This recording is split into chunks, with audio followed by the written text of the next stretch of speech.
17 дугаар жорны алтан унжлага тэмэх гал улагч дахиад жилийн сар шинийн баярыг тохиолдуулан Монгол Улсын их хурлын дарга Мяган Бэйнхолд улсын их хурл болон улсын их хурлын хамгийн газарт ажиллаж байсан үе үеийн ахмадуудаа өнөөдөр төрийн ордонд хүлээн авч уулзаж хүндэтгэл үзүүллээ. Хүндэтгэлийн уулзалтанд улсын их хурл болон улсын их хурлын хамгийн газарт ажиллаж байсан 56 ахмад хүрэлцэн ирсэн юм а. Мэчин жил монголчуудын хувьд өнтөө сайхан байж өндөрлөж байна.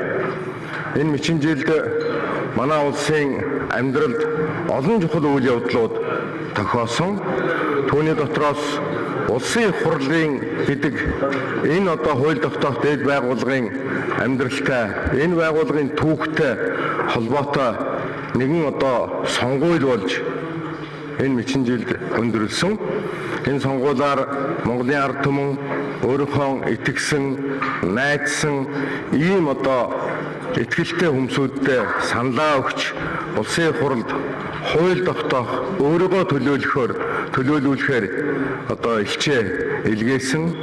Улсын их хурл гэж энэ айлд нэгэн шин баг бүрэлдэхүүн бий болж 4 жилийн хугацаанд хууль тогтоох дээд байгууллагыг авч явах ийм шин бүрэлдэхүүн бий болсон онцлог жил болсон. Хэдхэн хоногийн дараа 17 дугаар жарны гал дахиад жил гарах гэж байгаа.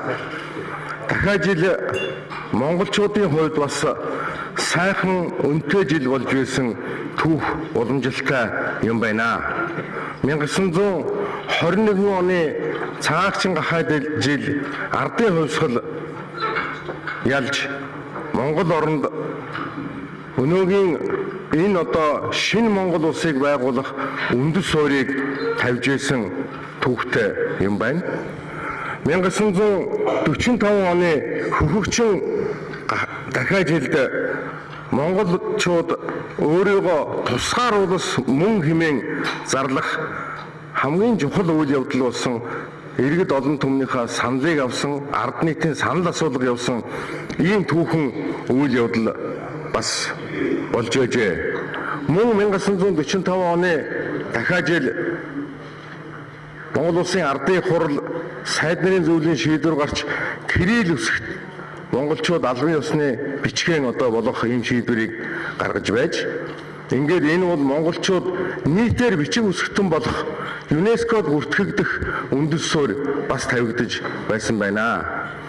1981 оны цагаагчин дахиад жил өнөөдөр та бидэнтэй хамт энэ танхимд хамт сууж байгаа Гүрэргчаа Баатар маань сансрын уудмыг эзэгнэж монголчууд их дэлхийгээс сансрын уудамд хүрч байсан ийм сайхан үйл явдал бас дахиад жил тохиож байжээ.